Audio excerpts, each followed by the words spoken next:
Last episode में हमने देखा था कि तानजीरो ने डॉल के साथ फाइट की थी और उसकी गर्दन तोड़ डाली थी और जिसमें से एक तलवार निकली थी जो करीब 300 साल पुरानी थी। और अब देखते हैं आगे। यहाँ पे तानजीरो और कोतेत्सु तलवार देख के शौक होते और काफ़ी सरप्राइज भी होते।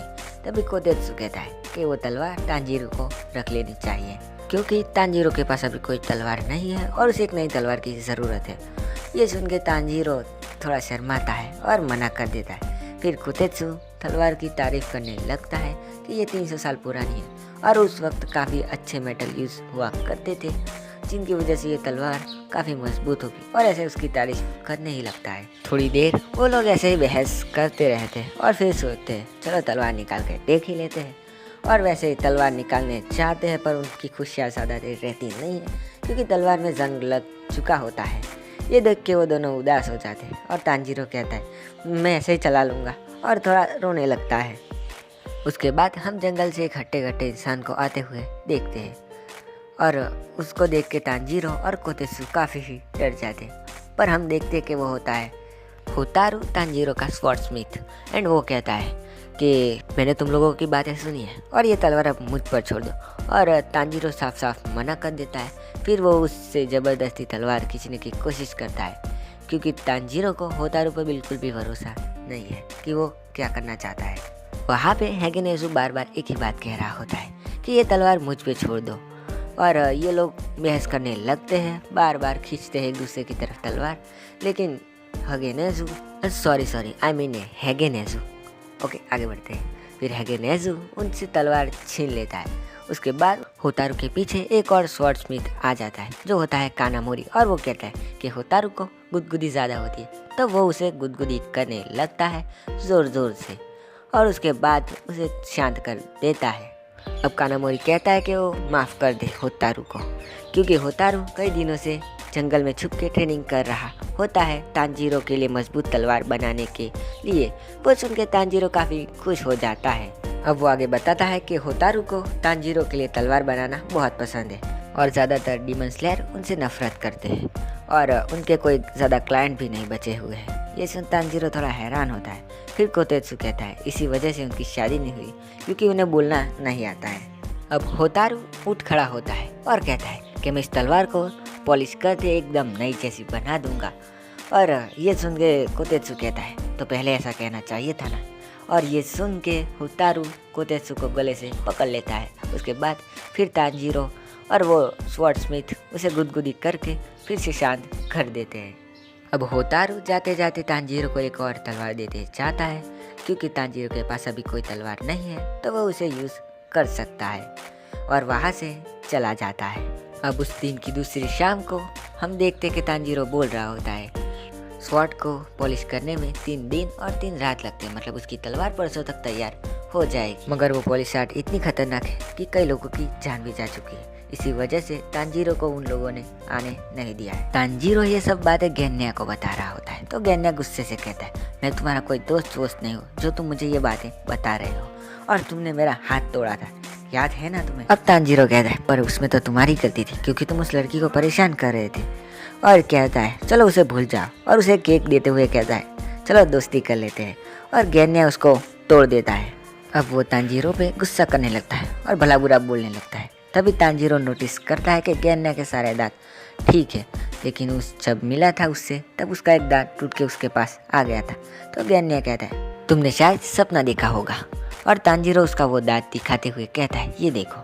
अब गेन्या वहाँ पर हैरान होता है कि इसने अब तक वो दांत संभाल के रखा है और उस पर चिढ़ जाता है और फिर तानजीरो को डांटने लगता है और उसको लात मार के वहाँ से निकाल देता है। अगले सीन में तानजीरो नेजुको की चोटी बनाता है बिल्कुल मित्सुरी जैसी और कह रहा होता है गेन्या हमेशा गुस्से में रहता है, शायद वो भूखा होगा और डिसाइड करता है कि वो कल गेन्या के साथ खाना खाएगा और उससे दोस्ती कर लेगा। अब नेक्स्ट सीन दिखाया जाता है जहाँ एक स्वॉर्डस्मिथ हॉट स्प्रिंग से आ रहा होता है और वो रास्ते में एक मटका देखता है पड़ा हुआ और उसके पास जाता है। तभी वो मटका उसे अंदर खींच लेता है और उसको थोड़ी देर बाद थूक भी देता है और उसकी हड्डियाँ टूट गई होती है उस स्वॉर्डस्मिथ की। और फिर उस मटके में से निकलता है क्योको और कहता है मुझे इस आदमी का स्वाद बिल्कुल पसंद नहीं आया तो दोस्तों ये वही जगह है जिसकी इन्फॉर्मेशन ग्यो को देना चाहता था। अब यहाँ पे हंटेंगो और ग्यो को लोगों को मारने आए जिससे कि डीमन स्लेयर कॉर्प्स कमज़ोर हो जाए। एक तरफ हंटेंगो छत पर बैठा हुआ होता है और मुजान के गुस्से को याद कर रहा होता है और वो कहता है अगर हम लोगों ने इन लोगों को मार दिया तो मुजान ज़रूर खुश होंगे। और दूसरी तरफ गेन्या अपने स्वॉर्डस्मिथ के झोपड़ी में जाता है जहाँ पर उसे कोई दिखता नहीं है, पर उसकी तलवार तैयार हो चुकी होती है। अब गेन्या तलवार उठाता है और कहता है बिग ब्रदर अब मुझे वो करना ही होगा। और दूसरी तरफ तांजीरो सो रहा होता है और उसकी नाक पकड़ के कोई उसे जगा देता है। अब हम लोग देखते हैं कि वो होता है मोइचिरो और वो कहता है क्या तुमने अपने नए स्वॉर्डस्मिथ कानामोरी को देखा है? तो तांजीरो कहता है हाँ मैंने देखा था उसे, वो भी होतारू के साथ, एंड हम चाहे तो उन्हें एक साथ ढूंढने जा सकते हैं। फिर मोइचिरो कहता है तुम्हें कोई अपना काम नहीं है क्या? तुम हर वक्त सबकी चिंता करते रहते हो। तांजीरो कहता है कि दूसरों की मदद करने से हमारी भी मदद होती है और मुझे इससे खुशी मिलती है। तभी मोइचिरो कहता है क्या कहा तुमने, जरा फिर से कहना। अब वहाँ पे नेजुको भी जाग जाती है और उनके साथ जाने के लिए तैयार हो जाती है। और तभी मोइचिरो कहता है ये कितनी अजीब एनिमल है, क्या मैं इससे कभी मिला हूँ पहले? अचानक इन दोनों को कोई आवाज़ आती है और वो दरवाजे की तरफ देखते हैं और इनके सामने एक डीमन का हाथ निकलता है और फिर पूरा डीमन निकलता है जो होता है हंटेंगू, एंड वो उनकी तरफ आंखों में आंसू लिए हुए आगे बढ़ रहा होता है। फिर तांजीरो समझ जाता है कि ये कोई अपर रैंक डीमन है तो यहाँ पर कुछ करने आया होगा। अब मोइचिरो ज़्यादा वक्त बर्बाद ना करते हुए मिस्ट ब्रीदिंग का यूज़ करता है और फोर्थ फॉर्म से उस पर हमला कर देता है, लेकिन वो डीमन छत पे जाके चिपक जाता है और रोते हुए कहता है मुझे परेशान मत करो। अब तांजीरो हिनागामी कागुरा का फर्स्ट फ्लावर अटैक करता है, लेकिन उससे भी हंटेंगो बच के नीचे आ जाता है। मोइचिरो उस पर तलवार रख देता है और तांजीरो को कुछ समझ नहीं आ रहा था कि ये डीमन उन पर हमला क्यों कर नहीं रहा। अब थोड़ी देर में नेजुको अपने डीमंस फॉर्म में ट्रांसफॉर्म हो जाती है और उस हंटेंगो को एक जोरदार लात मारती है। तभी तांजीरो कहता है कि वो ऐसा ना करे वरना वो आउट ऑफ कंट्रोल हो जाएगी। मोइचिरो उस डीमन का गला काट देता है, लेकिन तांजीरो जानता है कि अपर रैंक डीमन का गला काटने से वो नहीं मरती, तो वो उसको सावधान रहने को कहता है।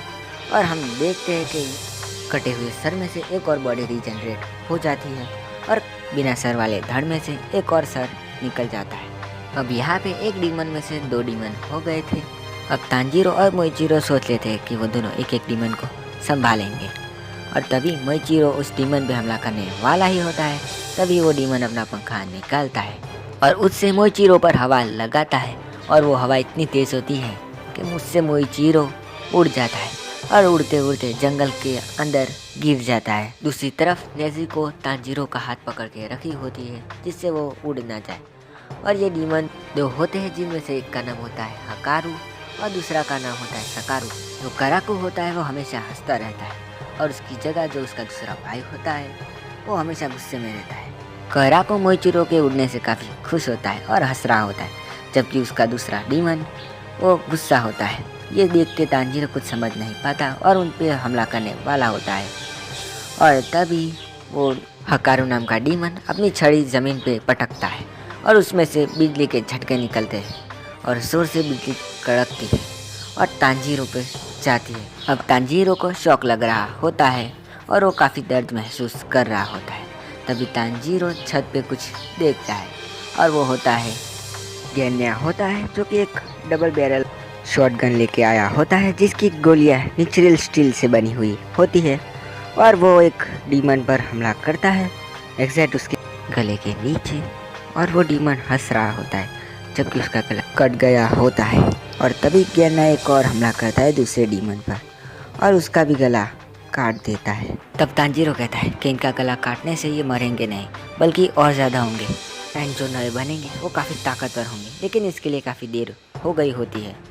और गेन्या वो सुन के हैरान होता है, लेकिन डीमन सब 2 के 4 हो गए होते हैं। और तांजीरो सोच रहा होता है अब इनकी कमज़ोरी होगी क्या भला। और तभी एक और डीमन जो तीसरा बना होता है वो तांजीरो को देखता है और तांजीरो को अपने पैर से पकड़ के उठा के वहाँ से ले जाने लगता है। इस डीमन के पास बर्ड जैसी पावर होती है नेजुको तांजीरो को पकड़ने की कोशिश करती है लेकिन पकड़ नहीं पाती और तांजीरो कहता है कि वो उसकी चिंता ना करे बल्कि गेनिया की मदद करे। अब तांजीरो आसमान से देख रहा होता है कि उस चौथे डीमन ने गेनिया के पेट में अपना भाला घुसा दिया होता है और जिससे गेनिया को दर्द हो रहा होता है और वो डीमन गेनिया को आसमान में उड़ा देता है। तभी तांजीरो नेजुको से कहता है कि वो जाके गेनिया की मदद करे और नेजुको मान ली जाती है और उसकी मदद करने चली जाती है वहाँ पे। तभी वो डीमन तांजीरो का मजाक उड़ाते हुए कहता है कि वो खुद मुसीबत में है और फिर भी उसे कितनी चिंता है दूसरों की। और तभी तांजीरो पर वो सोनिक हमला करता है लेकिन तांजीरो अपने हिनुकामी कागुरा से उसके पैर काट देता है और नीचे गिरने लगता है। वो गिरते वक्त एक पैर की टहनी भी पकड़ता है लेकिन वो टहनी टूट जाती है जिसकी वजह से तांजीरो तरह से नीचे गिरता है और उसे काफ़ी चोट आती है और वो खुद से कह रहा होता है कि उठो, तुम्हें विलेजर को बचाना है और उनकी रक्षा करनी है। तभी उसे याद आता है कि उसके पैर में अभी भी उस डीमन का कटा हुआ पैर है और वो देखता है कि वो पैर में से एक और डीमन जनरेट हो गया होता है और वो डीमन तांजीरो पर गुस्सा कर रहा होता है और फिर वो तांजीरो पर सोनिक हमला करने वाला होता है। और तभी सीन शिफ्ट हो जाता है जहाँ पे मोइचिरो गांव की तरफ बहुत तेजी से बढ़ रहा होता है।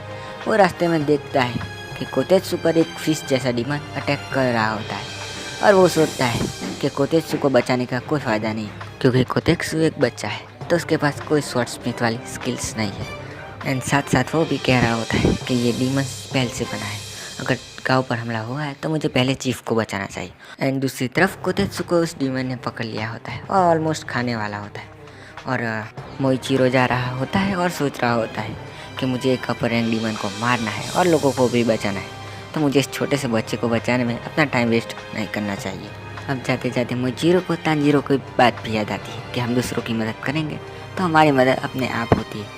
ये सोच के वो उस डीमन की तरफ दौड़ता है जिसने कोतेत्सु को पकड़ रखा होता है और एक ही बार में उस डीमन का हाथ काट देता है जिससे कोतेत्सु दूर जाके गिरता है और कोतेत्सु को विश्वास नहीं होता कि मोइचिरो उसकी मदद कर रहा है और मोइचिरो कहता है कि तुम यहाँ से चले जाओ, मैं नहीं चाहता कि तुम हमारे बीच में आओ। एंड मोइचिरो डीमन पर हमला करने के लिए वहाँ पर तैयार हो जाता है और इसी के साथ एपिसोड ख़त्म हो जाता है।